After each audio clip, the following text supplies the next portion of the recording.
നമ്മുടെ കർത്താവിൻ്റെ വലിയ നാമവും വാഴ്ത്തപ്പെടുന്നതാകട്ടെ.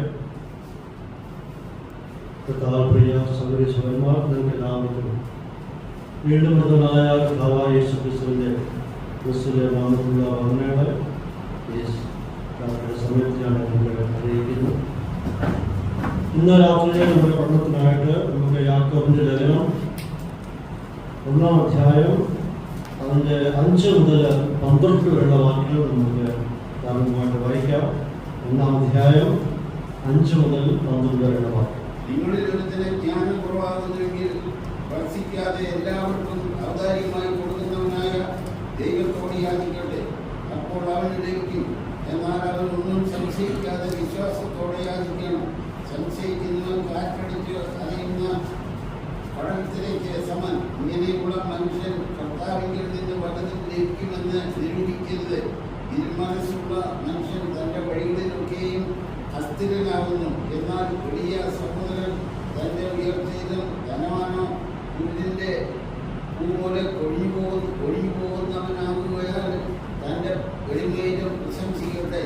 സൂര്യൻ ഉഷ്ണക്കാറ്റോടെ ഉദിച്ചിട്ട് പുല്ല് ഉണങ്ങി പൂവ് തീർന്നു അതിൻ്റെ രൂപമാകി കെട്ടുപോകുന്നു. അതുപോലെ ധനവാനും തൻ്റെ പ്രയത്നങ്ങളിൽ പാടിപ്പോകും. പരീക്ഷ സഹിക്കുന്ന മനുഷ്യൻ ഭാഗ്യവാൻ.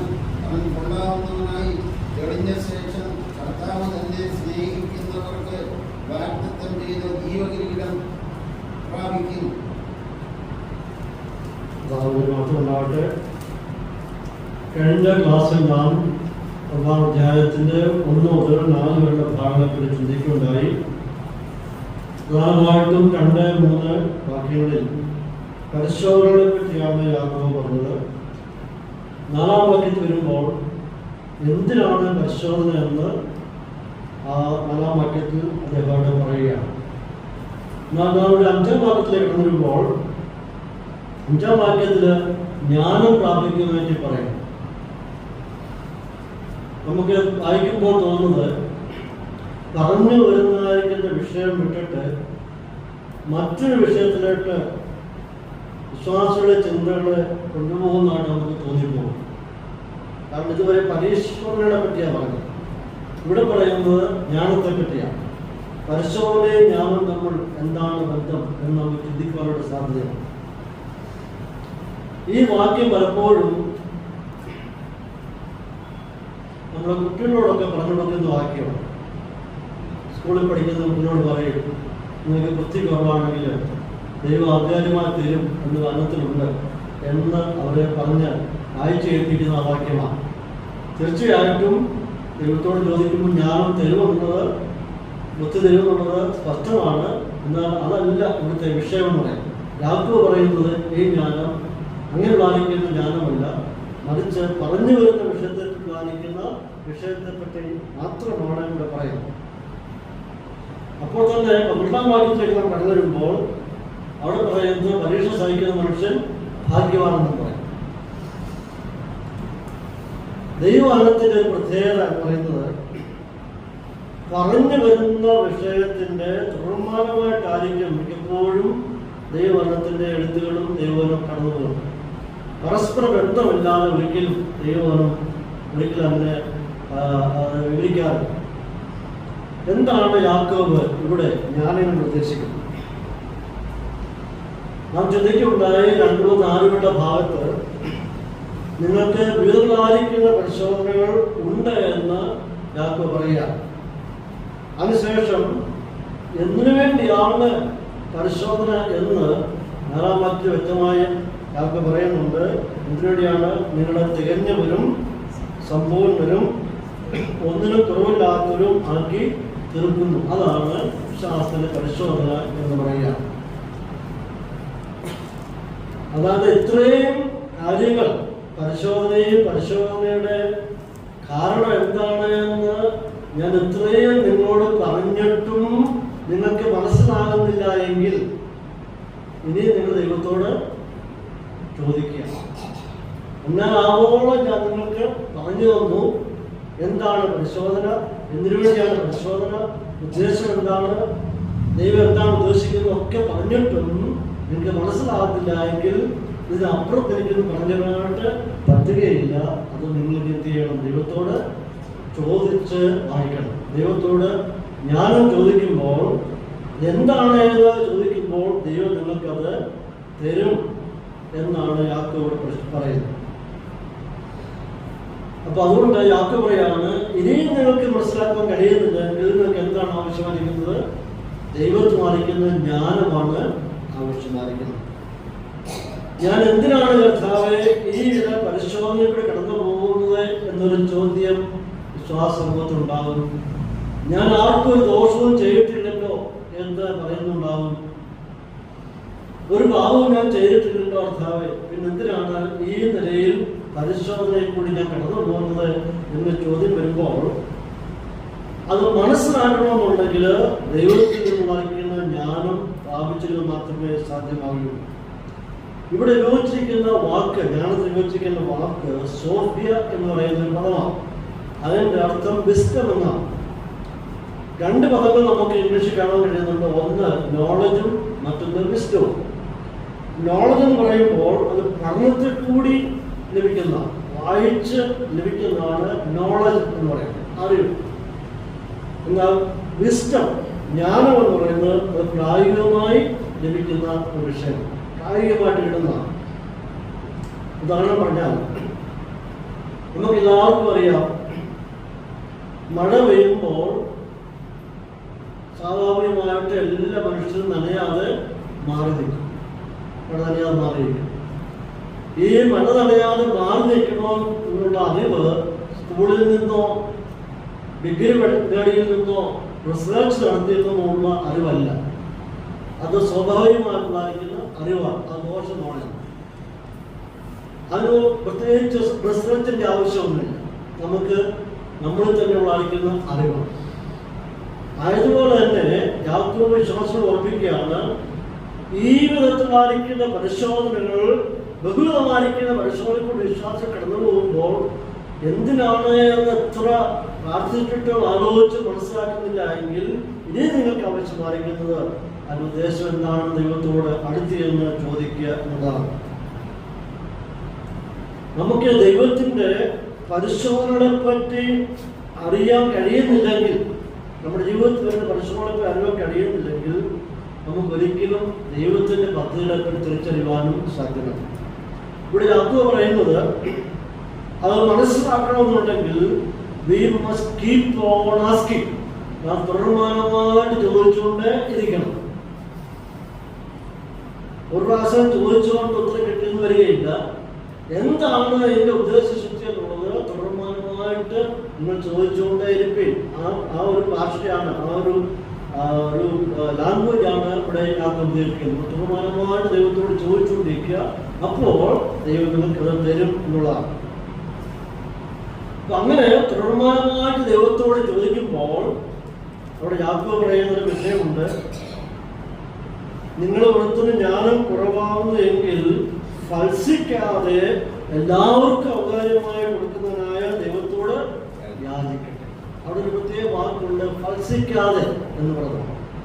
അതായത് ദൈവത്തോട് തുടർമാനമായിട്ട് ചോദിച്ചുകൊണ്ടിരിക്കുമ്പോൾ ദൈവം ഒരിക്കലും എന്ത് ചെയ്യുന്നില്ല, അസഹിഷ്ണുത ഉള്ളവനായി തീരുന്നില്ല. നമ്മൾ ഒരിക്കലും ശാസിക്കത്തില്ല, നമ്മെ ഭർഷിക്കത്തില്ല, നമ്മെ ഒരിക്കലും ശിക്ഷിക്കത്തില്ല.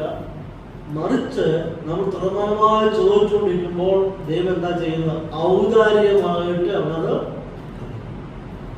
അപ്പൊ ദൈവത്തോട് നമ്മൾ ഇങ്ങനെ ചോദിക്കുമ്പോൾ ഒരിക്കലും ദൈവം നമ്മൾ കോപിക്കുന്നില്ല. കാരണം നമുക്ക് ഇതിനെപ്പറ്റി അറിഞ്ഞുകൂടാത്തതുകൊണ്ട്, അതിന്റെ ഉദ്ദേശം ഒന്നും മനസ്സിലാകുന്നില്ല. എന്തിനു വേണ്ടിയാണ് ഞാൻ ഈ നിലയിൽ കടന്നു പോകുന്നത്, പരീക്ഷ കടന്നു പോകുന്നത് അറിയാതെ വരുമ്പോൾ ആ ചോദ്യം ദൈവത്തോട് ചോദിക്കുമ്പോൾ ദൈവം ഒരിക്കലും അസംതൃപ്തി കാണിക്കുന്നില്ല. മറിച്ച് നമ്മുടെ ചോദ്യത്തിന് പോസിറ്റീവായിട്ട് റെസ്പോൺസ് വരികയാണ്. അവരെന്ത് ചെയ്യുന്നു? ഔദാര്യമായിട്ട് നമുക്കത് ജ്ഞാനം അവന് ദൈവം തരികയാണ് ചെയ്യുന്നത്. അതുകൊണ്ട് ഒരിക്കൽ ദൈവം നമ്മെ അധിക്ഷേപിക്കുന്നില്ല, അവനെ വിമർശിക്കുകയില്ല, അവനെ ശിക്ഷിക്കുകയില്ല. നീ എന്തിനാണ് ഈ ചോദ്യം ചോദിച്ചത് ഒരിക്കലും ദൈവം നമ്മൾ ചോദിക്കുന്നില്ല. മറിച്ച് അവർ സന്തോഷത്തോടെ ഔദാര്യമായിട്ട് നമ്മൾക്ക് ദൈവം ജ്ഞാനം നൽകുകയാണ്. ഇവിടെ ജ്ഞാനം എന്നതുകൊണ്ട് ഉദ്ദേശിക്കുന്നത് ജീവിതത്തിൽ കടന്നു വരുന്ന പരിശോധനകളെയും പ്രശ്നങ്ങളെയും എങ്ങനെ കാണണം, എങ്ങനെ അതിനോട് സമീപിക്കണം, എങ്ങനെ അതിനോട് പ്രതികരിക്കണം എന്നാണ് ഈ ജ്ഞാനം കൊണ്ട് ദൈവം ഉദ്ദേശിക്കുന്നത്. ഈ ജ്ഞാനം എന്ന് പറയുന്നത് പരീക്ഷ എഴുതി നല്ല പെർസെന്റ് മാർക്ക് വാങ്ങിക്കാവുന്ന ജ്ഞാനമല്ല, ആ ഒരു ജ്ഞാനമല്ല. മറിച്ച് ഞാൻ ഇന്ന് വ്യക്തിപരമായ ജീവിതത്തിൽ അഭിമുഖീകരിക്കുന്ന സങ്കീർണങ്ങളാവുന്ന പ്രശ്നങ്ങളുടെ കാരണം എന്താണെന്ന് അത് ദൈവസ്ഥതയെ മുട്ടുമുടക്കി പ്രാർത്ഥിക്കുമ്പോൾ അതിന് ലഭിക്കുന്ന മറുപടിയാണ് ഈ ജ്ഞാനം എന്ന് പറയുന്നത്. അപ്പോൾ ദൈവത്തോട് ഇങ്ങനെയുള്ള ഘട്ടങ്ങളിൽ ദൈവത്തോട് ചോദിക്കുക എന്നല്ലാതെ വേറൊന്നും നമ്മുടെ മുമ്പിൽ കോമഡികളിൽ ഇല്ല എന്നുള്ളതാണ്. കർത്താവ് എന്താ പഠിപ്പിച്ചത്? ചോദിപ്പീൻ എന്നാൽ നിങ്ങൾക്ക് യാചിപ്പീൻ, എന്താ യാചിപ്പീൻ നിങ്ങൾ കിട്ടും, അന്വേഷിപ്പീൻ നിങ്ങൾ കണ്ടെത്തും, മുട്ടുവീൻ തുറക്കപ്പെടും. അപ്പോൾ ഇവിടെ ഉപയോഗിച്ചിരിക്കുന്ന ഭാഷ ഏതിനെയാണ്? ചോദിച്ചുകൊണ്ടിരിപ്പീൻ, യാചിച്ചുകൊണ്ടിരിപ്പീൻ, അന്വേഷിച്ചുകൊണ്ടിരിപ്പീൻ, മുട്ടിക്കൊണ്ടിരിപ്പീൻ. അത് കർത്താവിനെ പഠിപ്പിച്ചതാണ്. നിങ്ങൾ പ്രധാനമായി ചോദിച്ചുകൊണ്ടും അന്വേഷിച്ചുകൊണ്ടേയിരിപ്പീൻ. അവിടെ ഒരിക്കലും ദൈവം അസഹിഷ്ണുത പ്രകടിപ്പിക്കുന്നില്ല, ദൈവം അതിൽ പ്രസാദിക്കുന്നു എന്നുള്ളതാണ്. അതുപോലെ വ്യക്തമായി പറഞ്ഞാൽ ഒരു ഭിക്ഷക്കാരൻ റോഡിൽ നിന്നുകൊണ്ട് യാതൊരു ലജ്ജയും കൂടാതെ താൻ കണ്ടുമുട്ടുന്ന എല്ലാവരോടും എന്ത് ചോദിക്കുന്നു? ഭിക്ഷിക്കുന്നു. യാതൊരു അപമാനമോ ലജ്ജ അവരില്ല, കാരണം അവരുടെ ഉദ്യോഗം മാർഗമാണ്. അതുപോലെ തന്നെ വിശ്വാസികളായ നാമും ദൈവസ്ഥാനിയിൽ നാം അഭിമുഖീകരിക്കുന്ന ഏത് വിഷയത്തിനും ദൈവത്തോട് ചോദിച്ച് അതിന് ഉത്തരം പ്രാപിക്കണം എന്നുള്ളതാണ്. പരിശോധനകൾ മനസ്സിലാക്കുവാൻ വേണ്ടി കഴിയുന്നില്ലെങ്കിൽ അത് പ്രാർത്ഥനയിൽ കൂടി മാത്രമേ അത് മനസ്സിലാക്കുവാനായിട്ട് സാധിക്കൂ. അപ്പൊ ആ ഒരു ജ്ഞാനത്തെ പറ്റിയാണ് യാക്കോബ് ഇവിടെ പറയുന്നത്. നിങ്ങൾക്ക് കാര്യങ്ങളെ ഗ്രഹിക്കുവാൻ പറ്റുന്നില്ല എങ്കിൽ നിങ്ങൾ ദൈവത്തോട് ജ്ഞാനം ചോദിപ്പീൻ എന്ന് പറയാം. 5-ാം ഭാഗത്തിലേക്ക് കടന്നു വരുമ്പോൾ ഇവിടെ കാണുന്നത് ചോദിക്കുന്നവർക്ക് ദൈവം ജ്ഞാനം എങ്ങനെ കൊടുക്കുന്നു? ഔദാര്യമായിട്ട് കൊടുക്കും. എന്ന് വെച്ചാൽ ഔദാര്യമായിട്ട് വെറുപ്പില്ലാതെ, വ്യവസ്ഥകളൊന്നും ഇല്ലാതെ, വിലവേശമൊന്നും ഇല്ലാതെ, പ്രദേശത്തോടുകൂടി വളരെ സന്തോഷത്തോടുകൂടി ദൈവം അവർക്ക് കൊടുക്കുകയാണ്. 6-ാം ഭാഗത്തിലേക്ക് കടന്നു വരുമ്പോൾ ഇനി എങ്ങനെയാണ് ചോദിക്കേണ്ടത് എന്ന് യാക്കോബ് പറയാണ്. എങ്ങനെയാണ് ചോദിക്കുന്നത്? സംശയിക്കാതെ വിശ്വാസത്തോടെ യാചിക്കും. ഇവിടെയാണ് നമ്മുടെ എല്ലാവരുടെയും പ്രശ്നം വരുന്നത്. യാക്കോബ് പറയാണ്, വ്യക്തമായി പറയാണ്, അശേഷ സംശയമില്ലാതെ വിശ്വാസത്തോടെ യാചിക്കുക. വിശ്വാസത്തോടെ യാചിക്കുക എന്ന് പറയുമ്പോൾ അഥവാ പ്രാർത്ഥിക്കുക എന്ന് പറയുമ്പോൾ 2 കാര്യങ്ങൾ അവിടെ നമ്മൾ ചിന്തിക്കുവാനായിട്ടുണ്ട്. ഒന്ന്, ദൈവം വാഗ്ദത്തം ചെയ്തത് പൂർത്തീകരിക്കും അല്ലെങ്കിൽ ചെയ്തിരിക്കും എന്ന വിശ്വാസം. എന്തെങ്കിലും ഒരു വാഗ്ദത്തം ദൈവം ചെയ്തിട്ടുണ്ടെങ്കിൽ അത് പൂർണ്ണമായിട്ട് ദൈവം നിവർത്തിക്കും എന്ന് പാലിക്കുന്ന ഒരു വിശ്വാസം. അപ്പൊ അങ്ങനെ പാലിക്കുന്ന ഒരു സമ്പൂർണ്ണ വിശ്വാസം. 2 എന്ന് പറയുമ്പോൾ ദൈവം വാഗ്ദത്തം ചെയ്തിട്ടില്ലെങ്കിലും ചോദിച്ചാൽ തരും എന്ന് പാലിക്കുന്ന ദൈവം പ്രോമിസ് ചെയ്തിട്ടുള്ള തരും കാണിക്കുന്ന വിശ്വാസവും, പ്രോമിസ് ചെയ്തിട്ടില്ലെങ്കിലും ചോദിച്ചാൽ ദൈവം തരും കാണിക്കുന്ന വിശ്വാസം.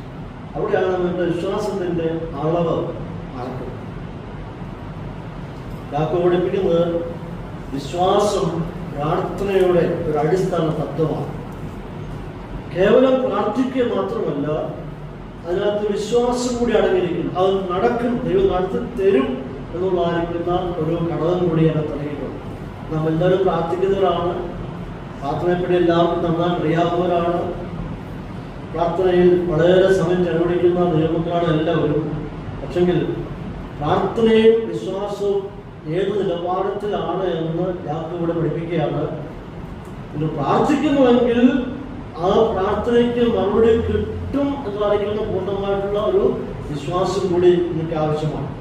ഇനി അടുത്ത വാക്യത്തിൽ പറയുമ്പോൾ സംശയിക്കുന്നവൻ എങ്ങനെയുള്ളവനാണ്? കാറ്റടിച്ച് അലയുന്ന കളത്തിലേക്ക്.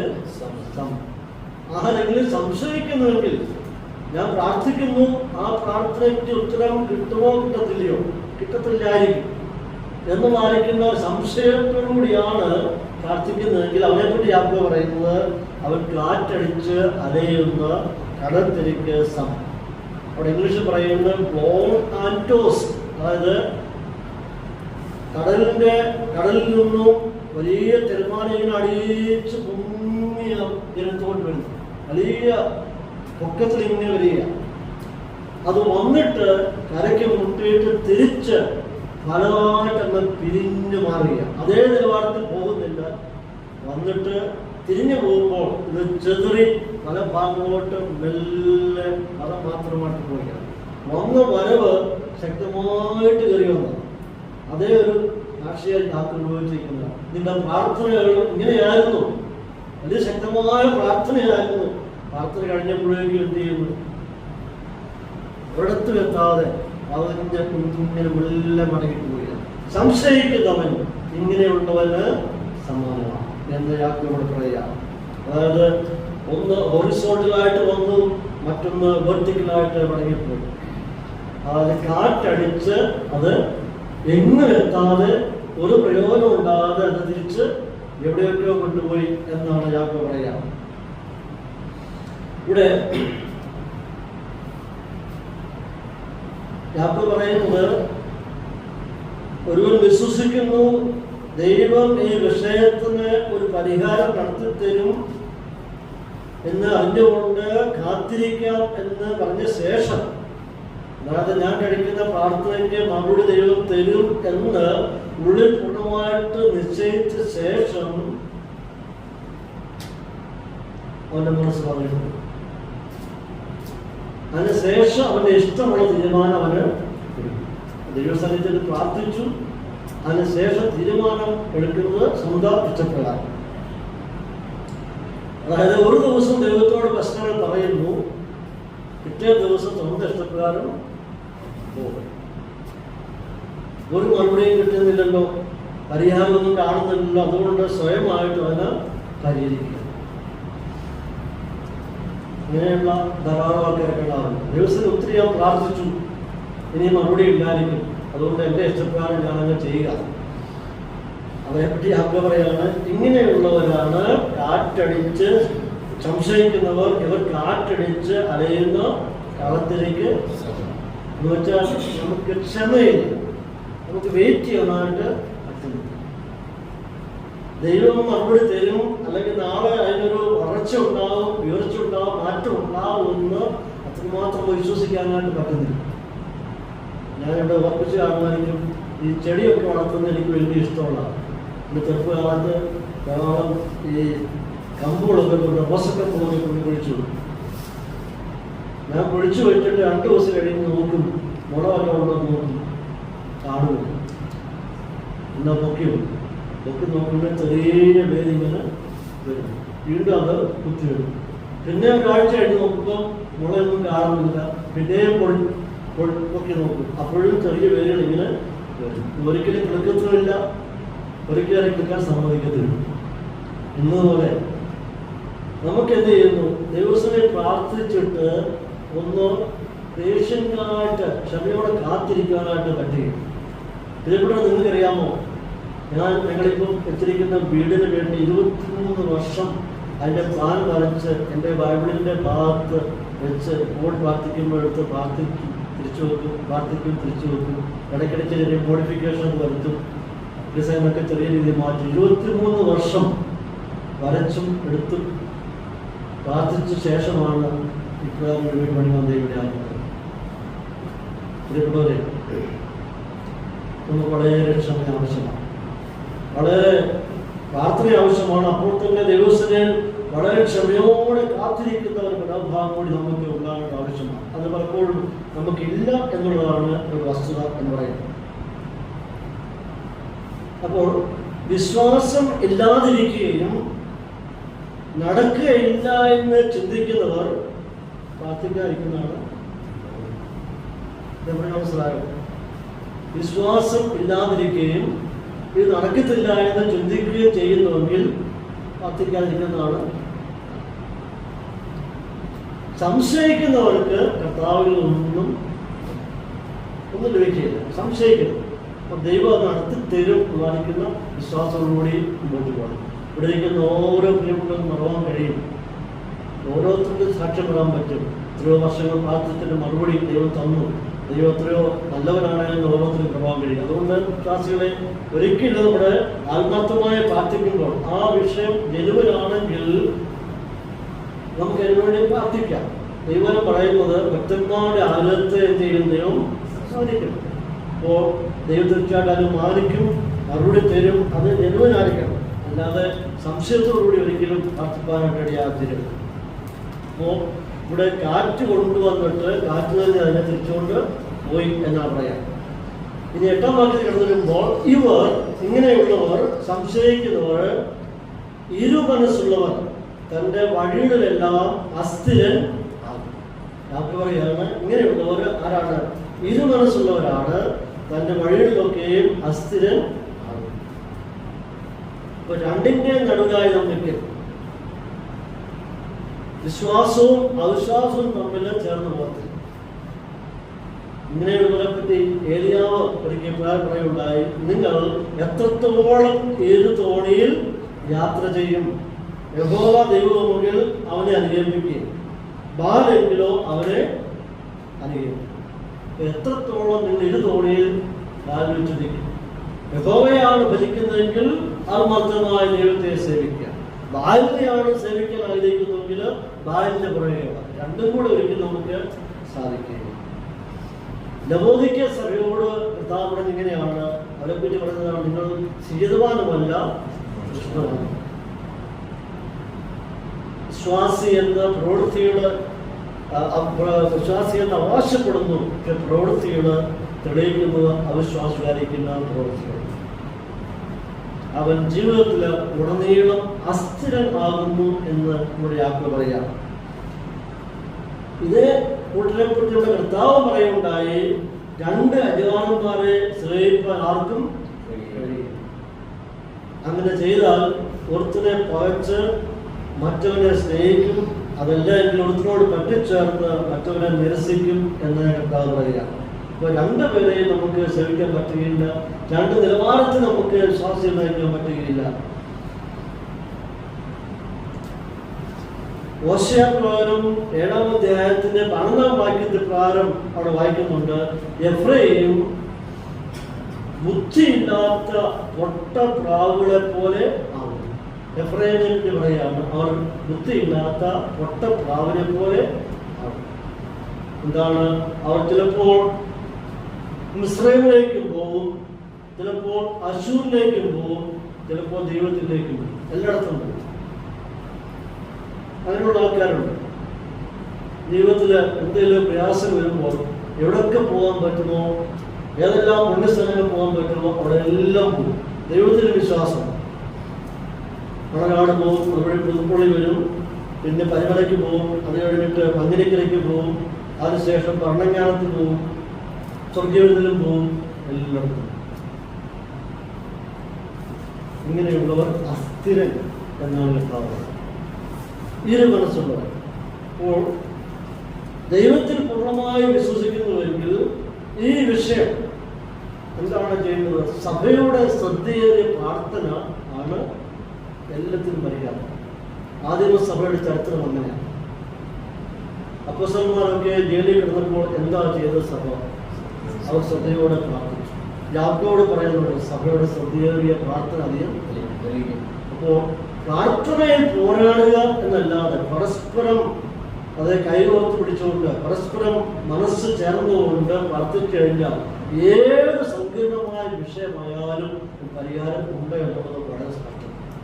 ഓരോരുത്തർക്കും പറയാൻ കഴിയുന്നുണ്ട്. കഴിഞ്ഞ നാളുകളിൽ നാം പ്രാർത്ഥിച്ചിട്ടില്ലേ? എൻ്റെ വ്യക്തിപരമായ വിഷയത്തിൽ പറയുമ്പോൾ ഇത്തരത്തിലെ വിഷയങ്ങൾക്ക് നമ്മുടെ ഇതിൽ തന്നിട്ടുണ്ട്. വലിയ ബുദ്ധിമുട്ടായിരുന്ന വിഷമങ്ങളൊക്കെയും പറഞ്ഞു തന്നിട്ടുണ്ട്. അതുകൊണ്ട് അസ്ഥിരനാകാതെ, മനസ്സ് പതറിപ്പോകാതെ, അതെങ്ങനെ വാണ്ടറിങ് ചെയ്യാതെ സ്ഥിരമായിരുന്നുകൊണ്ട് ദൈവത്തോട് നമ്മൾ ചോദിക്കുമ്പോൾ അതിനൊക്കെ പരിഹാരം ഉണ്ട് എന്ന് യാക്കോബ് പറയാം. അപ്പോൾ സംശയത്തോടെയാണ് പ്രാർത്ഥിക്കുന്നതെങ്കിൽ അവന്റെ മനസ്സ് യാക്കോബ് പറയുന്നതിനുള്ളതാണ്, കാറ്റടിച്ച് ചേറിപ്പോകുന്ന കടൽവെള്ളം പോലെ ആണ്. ശക്തമായി വന്നു, നല്ലൊരു തുടക്കമായിരുന്നു, നല്ല ആവേശമായിരുന്നു. പക്ഷേ സംശയം വന്നപ്പോഴേക്കും അത് കാറ്റ് തന്നെ തിരിച്ച് കൊണ്ടുപോവുകയാണ്. അവസാനം എന്താണ്? ഇവിടെയുമില്ല അവിടെയും. വെള്ളത്തിൽ കിടക്കുന്ന തടിക്കഷ്ണം പോലെയാണ്. അത് തീരത്ത് വരുന്നുണ്ട്, ദൂരത്ത് പോകുന്നുണ്ട്, പ്രത്യക്ഷപ്പെടുന്നുണ്ട്, അപ്രത്യക്ഷപ്പെടുന്നുണ്ട്. ഇപ്പോൾ ഇവിടെ ആയിരിക്കും, പിന്നെ വേറെത്താൻ. ഇത് ഒരിടത്തും ചെന്ന് അത് മുട്ടുന്നില്ല, ഇങ്ങനെ വാണ്ടറിങ് ആയിട്ട് കറങ്ങി കിടക്കുകയാണ്. അങ്ങനെയുള്ള ഒരു വിശ്വാസമല്ല നമുക്ക് ആവശ്യമായിരിക്കുന്നത്. സമ്പൂർണമായിട്ടുള്ള വിശ്വാസ ജീവിതമാണ് നമുക്ക് ആവശ്യമായിരിക്കുന്നത്. ഇവിടെ പറഞ്ഞു വരുമ്പോൾ ഉദാഹരണം പറയുകയാണെങ്കിൽ, ഈ മദ്യപിച്ച് റോഡിൽ കൂടി നടക്കുന്ന മനുഷ്യരെ സംബന്ധിച്ചോളം അവരെ സംബന്ധിച്ചുള്ള അവർക്ക് റോഡ് ഒരിക്കലും തികയത്തില്ല. മുമ്പോട്ട് നടക്കും, പിന്നെ പുറകോട്ട് നടക്കും, ബുദ്ധിയിലും പിന്നെ കിടക്കും. ഒരിടത്ത് ഒരിക്കലും ഉറപ്പെത്തുന്നില്ല. അവരിങ്ങനെ വാണ്ടറിങ് ചെയ്ത് നടക്കുന്നത് അതൊക്കെ മാത്രമേ. അപ്പോൾ നമുക്കൊരു ലക്ഷ്യസ്ഥാനങ്ങൾ എത്തണമെന്നുണ്ടെങ്കിൽ, ഒരു ഉയർച്ചയിൽ എത്തണമെന്നുണ്ടെങ്കിൽ, ആ ലക്ഷ്യപ്രാപ്തിയിൽ എത്തണമെന്നുണ്ടെങ്കിൽ അടിയുറച്ചായിട്ടുള്ള വിശ്വാസം നമുക്ക് പ്രാർത്ഥനയും വിശ്വാസവും ചേർന്ന് പോകാതിരിക്കുന്ന അനുഭവമാണ്. അപ്പോൾ ഇവിടെ യാത്ര പറയുന്നത്, ഇരു മനസ്സുള്ളവർ, സംശയിക്കുന്നവർ കർത്താവിൽ നിന്നൊന്നും അവർക്ക് ലഭിക്കുന്നില്ല, പ്രതിസന്ധികൾ നേരിടുവാനാണ് അവർക്ക് കഴിയുന്നില്ല. അങ്ങനെയുള്ള സന്ദർഭങ്ങളിൽ നമുക്ക് ആവശ്യമായിരിക്കുന്ന ദൈവിക ജ്ഞാനം പ്രാപിക്കുക എന്നുള്ളതാണ്. എന്താണ് നാം ചെയ്യുന്നത്? ഒന്നിച്ചിരുന്ന് പ്രാർത്ഥന, ഒന്നിച്ച് പ്രാർത്ഥനയിൽ പോരാടുക. അത് വിഷയങ്ങളെ പങ്കുവെച്ച് പരസ്പരം വിഷയങ്ങളെ ഏറ്റെടുത്ത് പ്രാർത്ഥിക്കുക എന്നുള്ളതാണ് പരിഹാര മാർഗം എന്ന് പറയുന്നത്. അപ്പോൾ യാക്കോബ് പറഞ്ഞു വന്ന വിഷയം എന്താണ്? നിങ്ങൾ കടന്നു പോകുന്ന സങ്കീർണങ്ങളായിരിക്കുന്ന പരിശോധനകൾ എന്താണെന്ന് തിരിച്ചറിയുവാനായിട്ട് പറ്റുന്നില്ല എങ്കിൽ ദൈവത്തോട് നിങ്ങൾ ജ്ഞാനം ചോദിച്ച് വാങ്ങിച്ച് എന്തിനു വേണ്ടിയാണ് എന്നുള്ളത് തിരിച്ചറിഞ്ഞ് മുമ്പോട്ട് പോവുക എന്നുള്ളതാണ്. അല്ലാതെ സംശയിക്കുന്നുവെങ്കിൽ ഈ ചോദ്യങ്ങൾ ഒരിക്കലും പ്രാർത്ഥനയ്ക്ക് മറുപടി കിട്ടുകയില്ല എന്ന് തീർച്ചയായിട്ടും യാത്ര പറയാം. ഇനി 9 മുതൽ കാണുന്നുള്ള ഭാഗങ്ങളിൽ കിടന്നു വരുമ്പോൾ ഈ ഭാഗത്ത് ഇതുവരെ പറഞ്ഞു വരുന്ന വിഷയത്തോട് ബന്ധമില്ലാത്ത ഒരു പുതിയ വിഷയത്തെ പറ്റി സംസാരിക്കുന്നതായിട്ട് നമുക്ക് തോന്നും. ഇതുവരെ പറഞ്ഞു വരുന്ന വിഷയം എന്താണ്? ആദ്യം പറഞ്ഞത് പരിശോധനയെ പറ്റിയാണ്, പിന്നെ പറഞ്ഞത് ബുദ്ധി പ്രാപിക്കുക എന്നാണ്. എന്നാൽ ഇവിടെ പറയുമ്പോൾ വേറെ വിഷയത്തിലോട്ട് യാക്കോബ് പ്രവേശിക്കുന്നു എന്ന് നമുക്ക് തോന്നുകയാണ്. അവിടെ വായിക്കുന്നു, വായിക്കാം. തന്റെ ശ്രേഷ്ഠതയിൽ പ്രശംസിക്കട്ടെ, ധനവാൻ തന്റെ താഴ്ചയിൽ പ്രശംസിക്കട്ടെ. എന്നാൽ എളിയ സഹോദരൻ തന്റെ ഉയർച്ചയിലും ധനവാനോ മുള്ളിന്റെ പൂ പോലെ ഒഴിഞ്ഞു പോകുന്നവനാകിയാൽ തന്റെ എളിമയിലും. തൊട്ടു മുമ്പെന്താ പറഞ്ഞത്? ജ്ഞാനം പ്രാപിക്കണമെന്ന് പറഞ്ഞിട്ട് ഈ വാക്യത്തിൽ എഴുതുമ്പോൾ പറയുന്നതാണ്, എളിയ സഹോദരൻ തന്റെ ഉയർച്ചയിലും ധനവാൻ തൻ്റെ ധനത്തിൻ്റെ എളിമയിലും പ്രശംസിക്കും. അപ്പോൾ ഒരു പരസ്പര ബന്ധമില്ലാത്തതായിട്ട് നമുക്ക് തോന്നുകയാണ്.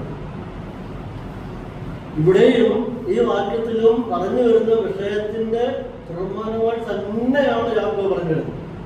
വായിക്കുമ്പോൾ നമുക്ക് തോന്നും വേറെ വിഷയമാണല്ലോ, പക്ഷെ വേറെ വിഷയമല്ല. എന്താണ് യാക്കോബ് പറഞ്ഞു വരുന്നത്?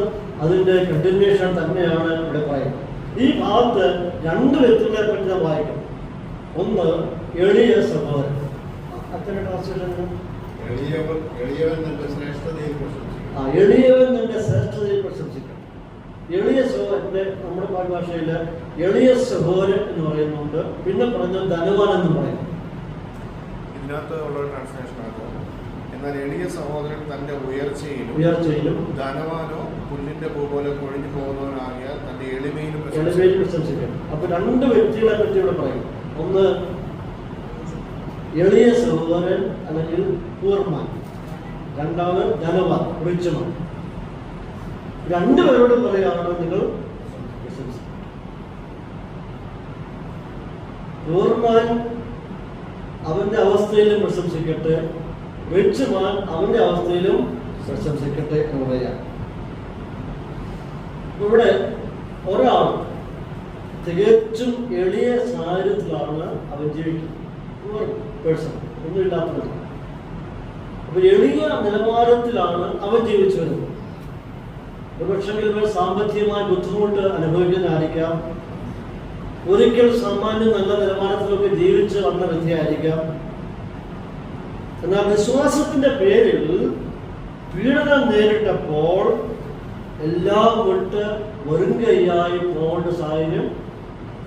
എന്താണ് ഈ പുസ്തകത്തിന്റെ പശ്ചാത്തലം? ഞാൻ പറയുണ്ടായി. എന്താണ് പശ്ചാത്തലം? ചേറിപ്പാർക്കുന്ന 12 ഗോത്രങ്ങൾക്ക് വേണ്ടി എഴുതിയിരിക്കുക.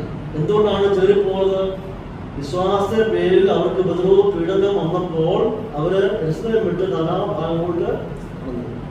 അങ്ങനെ പോയ കൂട്ടത്തില് ഒരുപക്ഷെ ഒരിക്കൽ സമ്പത്തൊക്കെ ഉള്ളവരായിരിക്കാം. പീഡനം സഹിക്കാതെ വന്നപ്പോൾ ഇതെല്ലാം വിട്ടിട്ട് അവന് പോകേണ്ടതായിട്ട് വന്നു. അപ്പോൾ അവൻ പോയപ്പോൾ അവന്റെ കുഞ്ഞുകുട്ടികള്, മുതിർന്നവര് എല്ലാവരും പ്രാണരക്ഷയ്ക്ക് വേണ്ടി ഓടി ദേശം വിട്ട് ഓടി വിളിച്ചു. എങ്ങനെ ഇനി മുമ്പോട്ട് ജീവിക്കും, എങ്ങനെ മുമ്പോട്ട് പോകും, ആര് സഹായിക്കും എന്നതായിരിക്കും ചിന്ത അവർക്ക് എല്ലാവർക്കും ഉണ്ട്. മുമ്പോട്ട് ആയിരിക്കുന്ന ജീവിതം ഒരു ചോദ്യചിഹ്നമായിട്ട് അവിടെ മുമ്പിൽ അവശേഷിക്കുകയാണ്. ദുഃഖവും നിരാശയും ഭയവും പേടിയും ഒക്കെ ആയിട്ട് ഇങ്ങനെ കഴിഞ്ഞു കൂടുകയാണ്. ആ സന്ദർഭത്തിൽ യാക്കോബ് അവരെ എഴുതി അറിയിക്കുകയാണ്, നിങ്ങൾ പ്രശംസിക്കട്ടെ.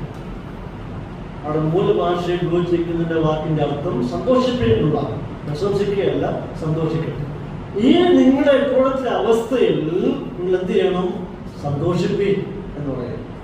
അപ്പോൾ എന്ത് കാരണത്താലാണ് ഇവർ ഈ അവസ്ഥയിലായിത്തീരുന്നത്? വിശ്വാസത്തിന്റെ പേരിൽ, കർത്താവിനെ സ്നേഹിച്ചതിന്റെ പേരിൽ ഉപദ്രവം സഹിക്കാതെ വന്നപ്പോൾ നാട് വിട്ട് ഓടി രക്ഷപ്പെട്ടവായിരിക്കുന്ന വിശ്വാസികൾ പറയുകയാണ്, നിങ്ങളെല്ലാം നഷ്ടപ്പെട്ടു പോയി, ഒന്നുമില്ലാത്തവരായിരിക്കുന്നു, പൂർണ്ണമാനായിരിക്കുക. പക്ഷെ എങ്കിലും നിങ്ങൾ എന്ത് ചെയ്യണം? കർത്താവില് സന്തോഷിക്കും. പ്രിയപ്പെട്ടവരെ, ഇത്തരം സന്ദർഭങ്ങളിൽ ആർക്ക് സന്തോഷിക്കാൻ പറ്റും? എത്രമാത്രം പ്രായോഗികമാണ് ഈ യാക്കോബിന്റെ അടിക്കുന്ന വാക്കുകൾ? ഇങ്ങനെയുള്ള പ്രതിസന്ധി ഘട്ടത്തിലൂടെ കടന്നു പോകുമ്പോൾ സന്തോഷിപ്പീൻ എന്ന് പറയുന്ന ഒരു ഔചിത്യമാണ്.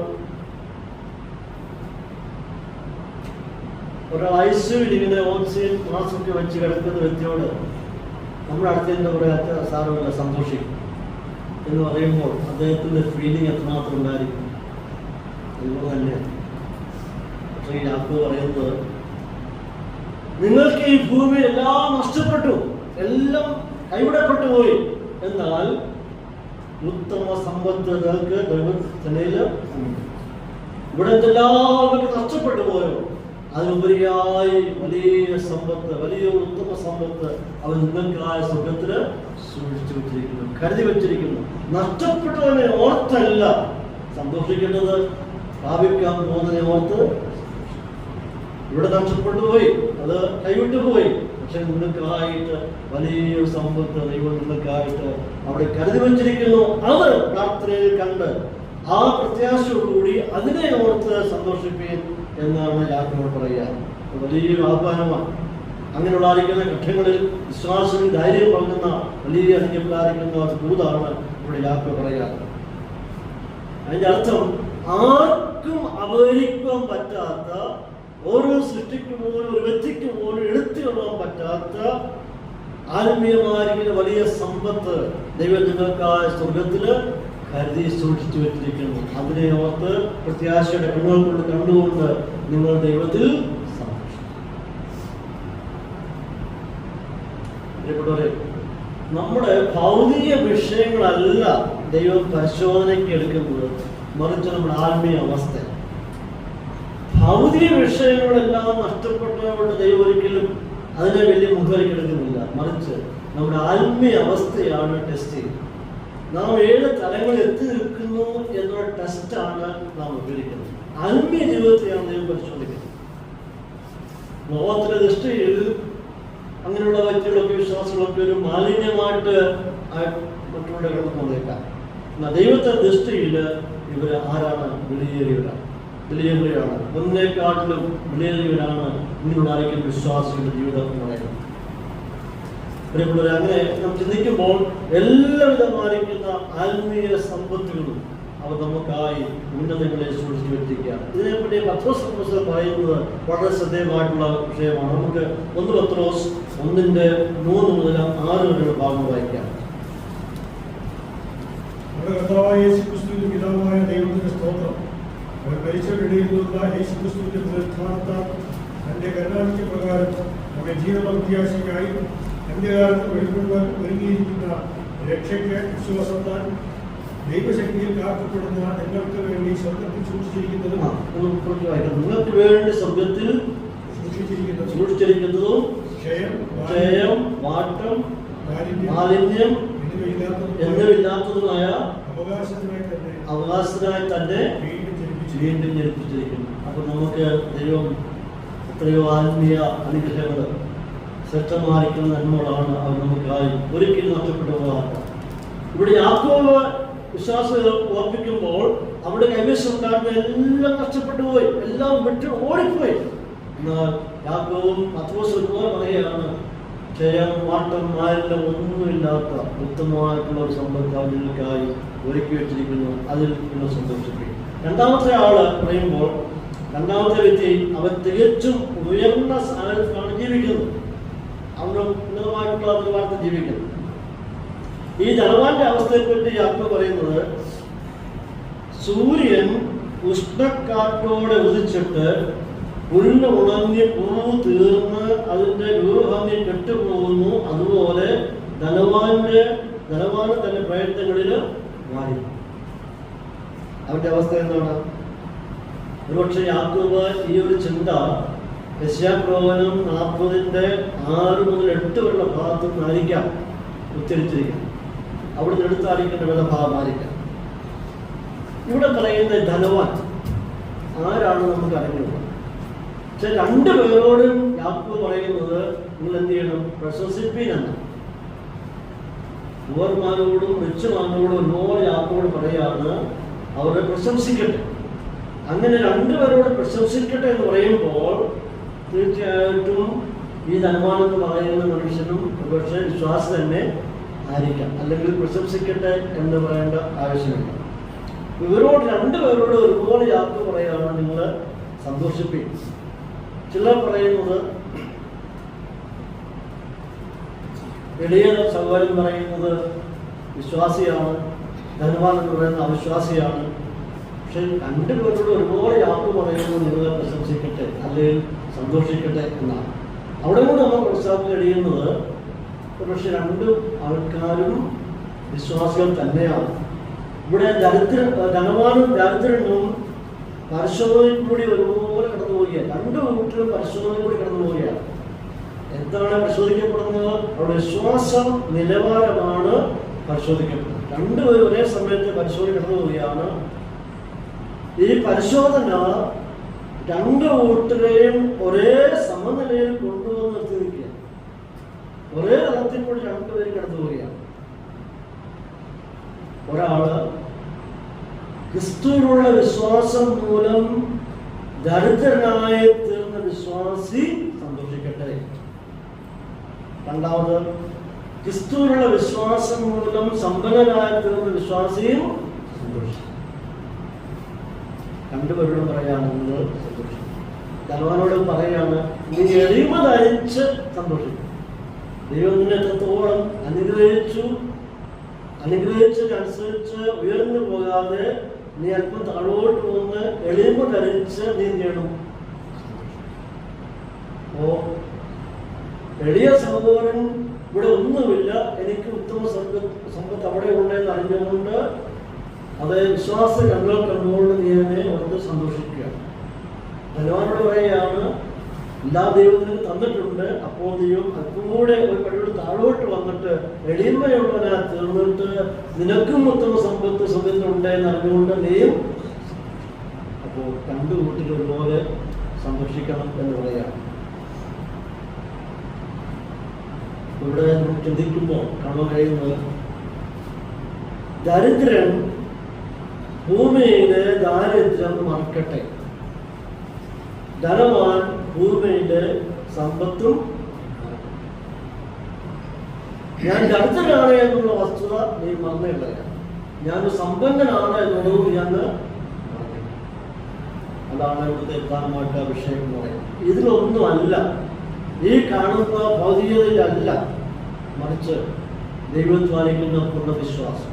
അവിടെയാണ് യാക്കോബ് പറയുക. അപ്പോൾ ദാരിദ്ര്യം ഒരു മനുഷ്യനെ ഒരിക്കലും ദൈവത്തിൽ നിന്ന് അകറ്റത്തില്ല. ഏറ്റവും കൂടുതൽ ദൈവത്തെ വിഷമിപ്പിച്ചുള്ള ആരായിരിക്കും? ദരിദ്രന്മാരാരും ദൈവത്തെ ഉപയോഗിപ്പിക്കുകയോ ദുഃഖിപ്പിക്കുകയോ ചെയ്തിട്ടില്ല. ഉള്ളവരാ സന്തോഷത്തിനായി ജീവിക്കും. എപ്പോഴും ദൈവത്തെ കോർപ്പിച്ചിട്ടുള്ളത് സമ്പന്നന്മാർ. ദൈവത്തെ മറക്കുകയും ഇഷ്ടമുള്ള വഴിയെ സഞ്ചരിക്കുകയും അത് അവർക്ക് ബോധിച്ച രീതി ജീവിക്കുകയും ചെയ്ത് ആധുനിക ആഡംബരങ്ങൾ ജീവിക്കുകയും ഒക്കെ ചെയ്യുന്ന തലവന്മാരാണ്. ദരിദ്രന്മാരായിട്ടുള്ളവർ എപ്പോഴും പ്രാർത്ഥനയും ആത്മീയതയും പക്വതയുള്ളവരായി ജീവിക്കും. ഇവിടെ പറഞ്ഞു വരുമ്പോൾ ഒരു മനുഷ്യന് ദാരിദ്ര്യാവസ്ഥയിലാണ് ജീവിക്കുന്നതെങ്കിൽ അവനെ ഒരിക്കലും ദൈവത്തിൽ നിന്ന് അകറ്റത്തില്ല. സമ്പത്തുള്ളവന്റെ സമ്പത്ത് ഒരിക്കലും അവനെ ദൈവത്തോട് അടുപ്പിക്കുകയും ചെയ്യും.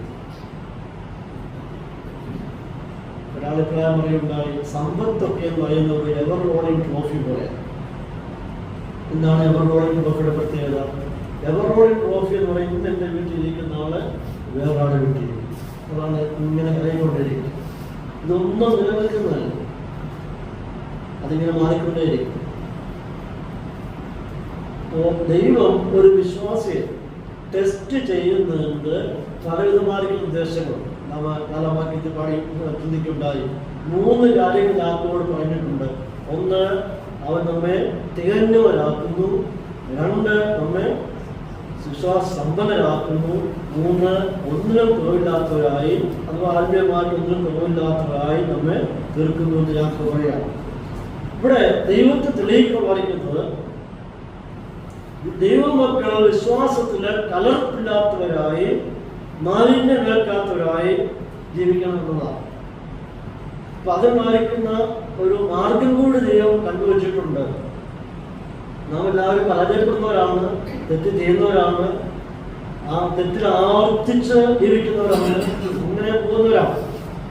എന്നാൽ ദൈവം വെച്ചിരിക്കുന്ന ഒരു പ്രത്യേക വിശേഷത എന്ന് പറയുന്നത്, നമ്മൾ എല്ലാവർക്കും അറിയാവുന്ന ഒരു വാക്യഭാഗമുണ്ട്, യേശുവിന്റെ രക്തം സകല ഭാവവും നോക്കി നമ്മെ ഒരു കലർപ്പില്ലാത്തവരായി മാലിന്യമില്ലാത്തവരായി നിഷ്കളങ്കരായി അവന്റെ മുന്നിൽ നിർത്തുക എന്നുള്ളതാണ് ദൈവത്തിന്റെ പദ്ധതി. പരാജയങ്ങൾ സംഭവിക്കും, ദുഃഖങ്ങൾ സംഭവിക്കും, ഏറ്റു പറയുമ്പോൾ അവന്റെ രക്തം സകല ഭാവം നോക്കി നമ്മെ ശുദ്ധീകരിച്ച് വെടിപ്പുള്ളവരാക്കി അവൻ തീർക്കുകയാണ് ചെയ്യുന്നത്.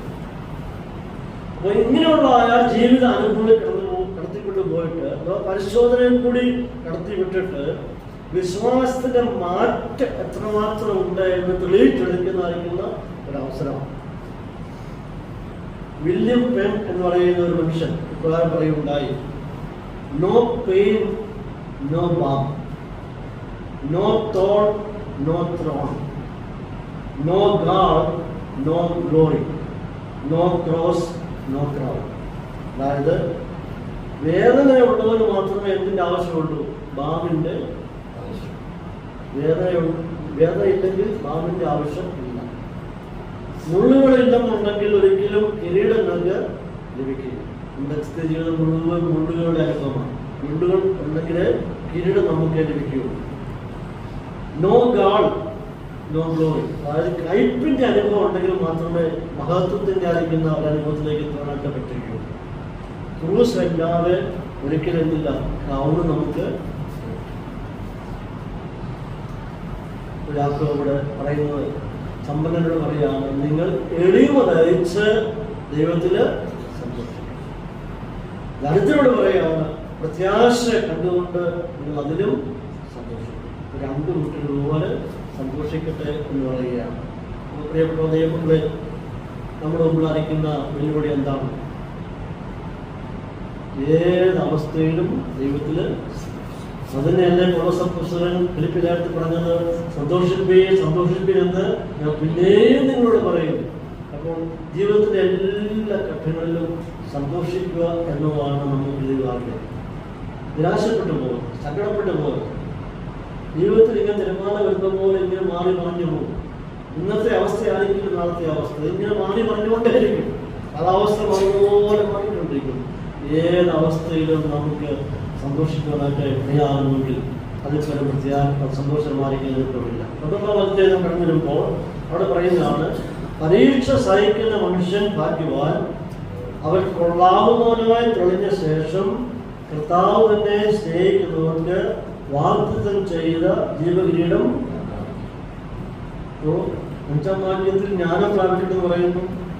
9 മുതൽ 11 ഭാഗത്ത് ധനവാനും ദരിദ്രരെപ്പറ്റി പറഞ്ഞിട്ട് അവസാനം ആ വിഷയം കൺക്ലൂഡ് ചെയ്യുന്ന എപ്രകാരമാണ്, പരീക്ഷ സഹിക്കുന്ന മനുഷ്യൻ, അതുപോലെ ധനവാനായാലും ദരിദ്രനായാലും ഏത് മനുഷ്യനായാലും പരീക്ഷ സഹിക്കുന്ന മനുഷ്യൻ ഭാഗ്യവാൻ, അവർ കൊള്ളാവുന്നവനായി തെളിഞ്ഞ ശേഷം കർത്താവിനെ സ്നേഹിക്കുന്നവർക്ക് വാഗ്ദത്തം ചെയ്ത ജീവകിരീടം.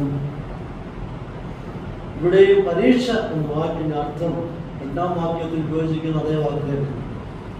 ഇവിടുത്തെ ഗ്രീക്ക് വാക്ക് അതിന്റെ അർത്ഥം പറയുന്നത് പരിശോധന സഹിക്കുന്ന മനുഷ്യൻ, പരിശോധനയിൽ കൂടി കടന്നു പോകുന്ന മനുഷ്യനാണ് ഭാഗ്യവാൻ എന്ന് പറയുക. പരിശോധന കഴിക്കുമ്പോൾ ദൈവത്തിന്റെ അപ്രൂവല്, അംഗീകാരം നമുക്ക് ലഭിക്കുക. നാം പരീക്ഷ പോയി ജയിച്ചു കഴിയുമ്പോൾ അപ്രൂവൽ ലഭിക്കുക, കൊള്ളാം എന്ന് അവനെ കുറിച്ച് പറയാം. അതേപോലെ വിശ്വാസത്തിന്റെ പരിശോധന എന്ന് പറയുന്നത് വളരെ വിഷമം പിടിച്ചതാണ്. ഇത് താങ്ങുവാനായിട്ട്, പിടിച്ചു നിൽക്കുവാനായിട്ട് അനേർക്കും പറ്റുകയും അവരെന്ത് പോകാറുണ്ട്. അത് ഞാക്ക് പറയാറ്, ഇത് സഹിക്കുന്ന മനുഷ്യൻ അവനാണ്, അവൻ ഭാഗ്യവാൻ. എന്നിട്ട് പറയാണ്, അവസാനം അവൻ എന്ത് ലഭിക്കും? ജീവകിരീടം. സഹിച്ചു നിൽക്കുന്നവൻ, അഭിമാനിക്കുന്നവൻ, അതിനുള്ള നേരിടുന്നവൻ, പ്രവൃത്തി പോകാതെ താഴ്ന്നു പോകാതെ ധൈര്യത്തോടെ നിൽക്കുന്നവൻ, അവസാനം അവന് ജീവകിരീടം ലഭിക്കും എന്ന് പറയാം. അപ്പോൾ ദൈവത്തെ സ്നേഹിക്കുന്നു എന്ന് തെളിയിച്ചവർക്കാണ് എന്ത് ലഭിക്കുന്നത്? ജീവകിരീടം.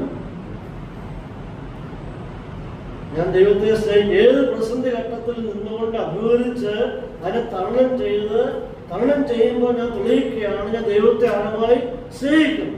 ആ സ്നേഹിക്കുന്നു എന്ന് തെളിയിച്ചവർക്കാണ് ദൈവം വാഗ്ദത്തം ചെയ്തിരിക്കുന്ന കിരീടം ലഭിക്കുന്നത്. ഓരോ പരീക്ഷയും നേരിടുമ്പോൾ നമ്മുടെ ഉള്ളിൽ നിന്ന് പുറത്തുള്ള ചിന്ത എന്താണ്? ഞാൻ ദൈവത്തെ സ്നേഹിക്കും, ഞാൻ ദൈവത്തെ സ്നേഹിക്കും. അബ്രഹാമിന് ശക്തമായ പരീക്ഷയാണ് നേരിട്ടത്. ആർക്കും ലഭിക്കാത്ത വലിയ പ്രതിസന്ധി, ശക്തമായ പരീക്ഷയാണ് അബ്രഹാം ലഭിച്ചത്. പക്ഷെ അവസാനം ദൂതൻ ഇടപെട്ടിട്ട് പറയുകയാണ്, നീ ദൈവത്തെ ഭയപ്പെടുന്നുവെന്ന് ഞാൻ അബ്രഹാം പതിൽ പോയില്ല. അങ്ങനെയാണെങ്കിൽ അങ്ങനെയാകട്ടെ കർത്താവേ, നിന്റെ വാക്ക് ഞാൻ മറന്നിരിക്കുകയില്ല, നീ പറഞ്ഞതുപോലെ ഞാൻ ചെയ്യും. അത് ആ നിലവാരത്തിൽ ചെയ്യുവാൻ ദൈവം എന്ത് പറഞ്ഞു അതേ അവസ്ഥയിൽ അത് നിവർത്തിക്കുവാനായിട്ട് 100% അബ്രഹാം ഒരുക്കമായിരുന്നു. അത് ഒരുങ്ങിയിരിക്കുന്നു പറഞ്ഞപ്പോൾ പെട്ടെന്ന് ദൂതം കുറിച്ചിട്ട് പറയുകയാണ്, നീ ദൈവത്തെ ഭയപ്പെടുന്നു എന്ന് ഞാൻ. അപ്പൊ അബ്രഹാം വിശ്വാസത്തിന്റെ ആ ഉറപ്പ് അത്രമാത്രം ദൂതൻ ഞെട്ടിപ്പോയി. നീ ദൈവത്തെ ഭയപ്പെടുന്നു ഞാനിപ്പോ. എന്നിട്ട് യാത്ര പറയാമോ, അങ്ങനെയുള്ളവർക്ക് അഥവാ ഞങ്ങൾ ദൈവത്തെ സ്നേഹിക്കുന്നു എന്ന് ജീവിത അനുഭവത്തിൽ കൂടി തെളിയിച്ചവർക്ക്, പരിശോധനയ്ക്ക് കടന്നു പോയിട്ട് അതിനോട് ക്രിയാത്മകമായി പ്രതികരിച്ചിട്ട് ദൈവമുണ്ടാകുകയും സഭയുടെ മുമ്പാകുകയും എന്റെ വിശ്വാസത്തെ ഞാൻ മുഴുവൻ പിടിച്ചിരിക്കുന്നു എന്ന് തെളിയിച്ചവർക്ക് ജീവകിരീടം ലഭിക്കുന്നു എന്ന് പറയുക. ഇവിടെ ദൈവം പഠിക്കുമ്പോൾ പ്രധാനമായിട്ട് നമുക്ക് 5 കിരീടങ്ങളെ പറ്റി നമുക്ക് കാണാൻ കഴിയും. 5 കിരീടങ്ങളാണ് നമുക്ക് ശ്രദ്ധയിൽ കാണാൻ കഴിയുന്നത്. അത് ദൈവത്തിന്റെ ഭക്തന്മാർക്കായിട്ട് ദൈവ ജനത്തിന് വേണ്ടി ഒരുക്കിയിരിക്കുന്ന കിരീടങ്ങളാണ്. ഈ ഓരോ കിരീടവും ഓരോ വിഭാഗക്കാർക്ക് വേണ്ടിയാണ് അത് ഒരുക്കി വെച്ചിരിക്കുന്നത്. ഒന്നാമത്തെ കിരീടം എന്ന് പറയുന്നത് വാടാത്ത കിരീടം. 1 കൊരിന്ത്യർ 2:25 മുതൽ 29 എന്ന ഭാഗത്ത് പൗലോസ് പറയുന്നു വാടാത്ത കിരീടം. ഈ വാടാത്ത കിരീടം എന്ന് പറയുന്നത് തങ്ങളിലുള്ള പഴയ മനുഷ്യനെ തോൽപ്പിച്ച് കീഴ്പ്പെടുത്തിയവർക്ക് ലഭിക്കുന്ന കിരീടമാണ് എന്ത്? വാടാത്ത കിരീടം. നമ്മുടെ എല്ലാവർക്കും ഒരു പഴയ മനുഷ്യനുണ്ട്, പഴയ സ്വഭാവമുണ്ട്, പഴയ ജഡമുണ്ട്. അതിനെ തോൽപ്പിച്ച് മുന്നേറിയവർക്ക് ലഭിക്കുന്നതാണ് വാടാത്ത കിരീടം എന്ന് ഇവിടെ പൗലോസ് അർത്ഥമാക്കിയിരിക്കുന്നു. രണ്ടാമത്തെ കിരീടം പറയുന്നത് പ്രശംസാ കിരീടം. 1 തെസ്സലോനിക്കർ 2:19 നമുക്ക് കാണാൻ കഴിയുന്നുണ്ട്. ഈ പ്രശംസാ കിരീടം പറയുന്നത് ആത്മാക്കളെ നേടിയവർക്ക്, വളരെ നീതിയിലേക്ക് നയിച്ചവർക്ക് ദൈവം ഒരുക്കിയിരിക്കുന്ന കിരീടമാണ് എന്ത്? പ്രശംസാ കിരീടം. ചില വിലാസന്മാർക്ക് ആത്മാക്കൾ നേടുവാനായിട്ട് വലിയ ഒരു കൃപ വരം ദൈവം നൽകിയിട്ടുണ്ട്. അനേക വിലാസന്മാർക്ക് കഴിവുണ്ട്. സുവിശേഷം പറഞ്ഞ് രക്ഷയെ നയിക്കുവാനായിട്ട് വലിയ കൃപ ലഭിച്ച ദേവദാസന്മാർ. അങ്ങനെയുള്ളവർക്കായിട്ട് ദൈവം ഒരുക്കിയിരിക്കുന്നതാണ് പ്രശംസാ കിരീടം എന്ന് പറയുന്നത്. മൂന്നാമത്തെ പറയുന്നത് യാക്കോബ് പറയുന്നതാണ് 1:12 പറയുകയാണ്, അത് ജീവ കിരീടം. ഈ ജീവകിരീടം പറയുന്ന ആർക്കുള്ളതാണ്? വിജയകരമായി പരിശോധനകളെ നേരിട്ടവർക്ക്, പരീക്ഷയിൽ ജയിച്ചവർക്ക് ലഭിക്കുന്നതാണ് ജീവകിരീടം എന്ന് പറയുന്നത്. നാലാമത്തെ കിരീടം എന്ന് പറയുന്നത് നീതിയുടെ കിരീടം. 2 തിമോഥെയോസ് 4:8 നമ്മൾ വായിക്കുന്നുണ്ട്. ഈ നീതിയുടെ കിരീടം എന്ന് പറയുന്നത് ക്രിസ്തുവിന്റെ വരവനായി വിശുദ്ധിയെ തികച്ച് കാത്തിരിക്കുന്ന വിശുദ്ധന്മാർക്ക് ലഭിക്കുന്ന കിരീടമാണ് നീതിയുടെ കിരീടം. അഞ്ചാമത്തെ കിരീടം പറയുന്നത് തേജസ്സിന്റെ കിരീടം. 1 പത്രോസ് 5:2 മുതൽ 4 ഭാഗത്ത് ഇതിനെപ്പറ്റി വായിക്കുന്നുണ്ട്. ഈ തേജസ്സിന്റെ കിരീടം എന്ന് പറയുന്നത് ഇടയന്മാർക്കും അധ്യക്ഷന്മാർക്കും സഭയെ ദൈവവചനത്തിന്റെ ഉപദേശങ്ങൾ പറഞ്ഞ് പഠിപ്പിച്ചവർക്കും ദൈവവചനം പഠിപ്പിച്ചവർക്കും സഭയെ ഭരിച്ചവർക്കും ഉള്ള കിരീടമാണ് ഈ തേജസ്സിന്റെ കിരീടം എന്ന് പറയുന്നത്. 5 കിരീടങ്ങളാണ് ദൈവസഭയ്ക്കായി ദൈവം ഒരുക്കിയിരിക്കുന്നത്. ഒന്നാമത്തെ കിരീടം വാടാത്ത കിരീടം, രണ്ടാമത്തെ കിരീടം പ്രശംസാ കിരീടം, മൂന്നാമത്തത് ജീവ കിരീടം, 4 നീതിയുടെ കിരീടം, 5 തേജസ്സിന്റെ കിരീടം. ഇത് ദൈവഭക്തന്മാർക്കായി മാത്രം ഒരുക്കി വച്ചിരിക്കുന്ന അനുഭവമാണ് എന്നിവിടെ കാണാൻ കഴിയാം. യാക്കോബ് പറയുന്നത് എന്താണ്? പരീക്ഷ സഹിക്കുന്ന മനുഷ്യൻ ഭാഗ്യവാൻ, അവൻ കൊള്ളാവുന്നവനായി തെളിഞ്ഞ ശേഷം വാഗ്ദത്തം ചെയ്ത കിരീടം. അപ്പോൾ പരീക്ഷ സഹിച്ചു, ദൈവഭാഗ്യ കൊള്ളാം എന്നവൻ തെളിയിച്ചു, അവന് ലഭിക്കുന്ന കിരീടമാണ് ഇവിടെ പറയുന്ന ഈ ജീവ കിരീടം എന്ന് പറയുന്നത്. പ്രിയ ദൈവമക്കളെ, സകല ഭൂസിവാസികളും ഒരിക്കൽ ദൈവത്തിന്റെ മുമ്പാകേണ്ടതായിട്ടുണ്ട്. ലോകത്തിൽ ജീവിച്ചിരിക്കുന്ന സകല ജഡങ്ങളും സകല മനുഷ്യവർഗവും ഒരിക്കൽ ദൈവത്തിന്റെ മുമ്പാകെ നിൽക്കുന്നതായിട്ടുണ്ട്. അവിശ്വാസിയെ സംബന്ധിച്ചിടത്തോളം അവരെല്ലാവരും എല്ലാ യോഗങ്ങളിലും പാർത്തിരുന്ന സകല അഭക്തന്മാരും വെള്ളസിംഹാസനത്തിന് മുമ്പാകെ ഒരുക്കി നിൽക്കുന്നതായിട്ടുണ്ട്. അന്ന് പുസ്തകങ്ങൾ തുറന്നു, ജീവന്റെ പുസ്തകം എന്ന മറ്റൊരു പുസ്തകം തുറന്നു. പുസ്തകങ്ങളിൽ എഴുതിയിരിക്കുന്ന അനുസരിച്ച് ന്യായവിധി ഉണ്ടായി എന്ന് വായിക്കുന്നു. ജീവപുസ്തകത്തിൽ പേരെഴുതി കാണാത്ത ഏവനെയും തീർക്കുകയും സകല അഭക്തന്മാരും സകല യോഗങ്ങളിൽ ജീവിച്ചിരുന്ന സകല അഭക്തന്മാരും ദൈവത്തിന്റെ ഉള്ള സിംഹാസനമാകുന്നു. അവന്റെ പ്രവൃത്തിക്കനുസരിച്ച് ഒരു ന്യായവിധി ലഭിക്കാൻ പോവുകയാണ്. വിശ്വാസത്തെ സംബന്ധിച്ചോളം സകല ഭക്തന്മാരും സർവവിശുദ്ധന്മാരും ക്രിസ്തുവിന്റെ ന്യായസ്ഥിരം ഭാഗ്യ നിൽക്കാതിരിക്കുന്ന ഒരു സമയത്ത് വ്യക്തമായി പറയുന്നുണ്ട്. അവനവൻ ശരീരത്തിരിക്കുമ്പോൾ ചെയ്തത് നല്ലതാകും തീയതാകും അവന് തക്കവണ്ണം പ്രാപിക്കേണ്ടതിന് നാം ഓരോരുത്തരും ക്രിസ്തുവിന്റെ ന്യായസ്ഥിരം ഭാഗ്യ വെളിപ്പെടുത്തുക. നമ്മുടെ പ്രവൃത്തിയുടെ അവിടെയും ശോഭ ചെയ്തായിരിക്കുന്ന സമയമാണ്. ഇവിടെ വെച്ചാണ് വിശുദ്ധന്മാരെ ദൈവം കിരീടം അണിയിക്കും. ഈ കിരീടമൊക്കെ കർത്താവിന്റെ സന്നിധിയിൽ നിൽക്കുമ്പോൾ നമ്മുടെ പ്രവൃത്തിക്കനുസരിച്ച് ഉണ്ടായിരിക്കുന്ന പ്രതിഫലങ്ങൾ വാങ്ങിക്കുന്ന സമയമാണ് ക്രിസ്തുവിന്റെ ന്യായാസനം പറയുന്നത്. ക്രിസ്തുവിന്റെ ന്യായാസനം പറയുന്ന ശിക്ഷണം നടത്തുന്ന സമയമല്ല. അവിടെ ശിക്ഷാവധിയില്ല. എൻ്റെ പിതാവിനാൽ അനുഗ്രഹിക്കപ്പെട്ടവരെ വന്ന് നിങ്ങളുടെ സന്തോഷത്തിൽ എൻ്റെ യജമാന സന്തോഷത്തിൽ പങ്കുചേരുകയും എന്ന് അറിയിക്കുന്ന കമന്റേഷനാണ്. അവിടെ കണ്ടംനേഷൻ ഇല്ല, മറിച്ച് കമന്റേഷൻ മാത്രമാണ്. നമ്മെ അംഗീകരിക്കുന്ന, നമ്മെ സ്വീകരിക്കുന്ന. പ്രതിഫലങ്ങൾ വാങ്ങിക്കുന്ന ഒരു സന്ദർഭമാണ് ക്രിസ്തുവിന്റെ ന്യായാസനം എന്ന് പറയുന്നത്. അവിടെ വെച്ചാണ് വിശുദ്ധന്മാരുടെ കിരീടമൊക്കെ. അപ്പോൾ യാക്കോബ് പറഞ്ഞ് അവസാനിപ്പിക്കുകയാണ്, ദൈവമക്കളോട് അറിയിക്കുക, വിശ്വാസത്തിന്റെ പേരിൽ ചെറിപ്പോയ ദേശം വിട്ട് പോകേണ്ടതായിരിക്കുന്ന പല രാജ്യങ്ങളോട് കുടിയേറി പാർത്തായിരിക്കുന്ന സകല വിശുദ്ധന്മാരും കൂടി യാക്കോബ് പറയാണ്, ഏത് അവസ്ഥയിൽ പാർത്താലും, ഏത് രാജ്യത്ത് പാർത്താലും, ഏത് അനുഭവത്തിൽ കൂടിയാണ് കടന്നു പോയാലും അറിയാനും ഓർപ്പിക്കുകയാണ്, പരീക്ഷ സഹിക്കുന്ന അഥവാ പരീക്ഷോധനയും കൂടി കടന്നു പോകുന്ന നിങ്ങൾ എല്ലാവരും ഭാഗ്യവാന്മാരാണ്. അവിടെ യാക്കോബ് ചരിത്ര പശ്ചാത്തലത്തിൽ നിന്ന് ഓർമ്മിക്കുകയാണ്, അങ്ങനെയുള്ളവർക്ക് ഒരു ജീവകിരീടം പ്രാപിക്കുന്ന സമയമുണ്ട്. ആ പ്രത്യാശയുടെ കണ്ണുകൾ കൊണ്ട് നിങ്ങളതിനെ കണ്ടുകൊണ്ട് വിശ്വാസ ജീവിതത്തെ മുറുകെ പിടിച്ചുകൊണ്ട് പ്രതിസന്ധിയിൽ മാറിപ്പോകാതെ തകർന്നു പോകാതെ മുന്നേറുവാൻ ദൈവം കൊടുത്തട്ടെ എന്ന് യാക്കോബ് അവരെ പറഞ്ഞു ഓർപ്പിക്കുകയാണ്. ഇത് തന്നെയാണ് ഇന്നത്തെ നമ്മോട് പങ്കുവയ്ക്കാനുള്ളത്. അതേപോലെ ക്രിസ്ത്യ ജീവിതം പറയുന്നത് സുഖകരമായ ജീവിതം, വളരെ കഷ്ടങ്ങളും വളരെ ഭാരങ്ങളും വളരെ പരിശോധനകളും ഒക്കെ തന്നെയാണ് ജീവിതയാത്ര എന്ന് പറയുന്നത്. എന്നാൽ പൗലോസ് പറഞ്ഞുകൊണ്ട് ഞാൻ ആരെ വിശ്വസിച്ചിരിക്കുന്നു എന്ന് ഞാൻ അവനെൻ്റെ അവനെ കാക്കുവാൻ ശക്തനാണ്. അപ്പോൾ ഞാൻ ആരെയാണ് വിശ്വസിച്ചിരിക്കുന്നത് അറിഞ്ഞുകൊണ്ട് ആ വിശ്വാസത്തിന്റെ നായകനും പൂർത്തി വരുത്തുന്നതുമായ യേശുവിനെ നോക്കിക്കൊണ്ട് നമുക്ക് മുമ്പോട്ട് യാത്ര ചെയ്യാം. പ്രശ്നങ്ങൾ വന്നാൽ അതിനെ തരണം ചെയ്യുവാൻ ദൈവകൃപയ്ക്ക് വേണ്ടി പ്രാർത്ഥിച്ച് പ്രാർത്ഥനയിൽ പോരാടി മുമ്പോട്ട് പോകാൻ കർത്താവ് എല്ലാവരെയും സഹായിക്കുന്നതാണ്.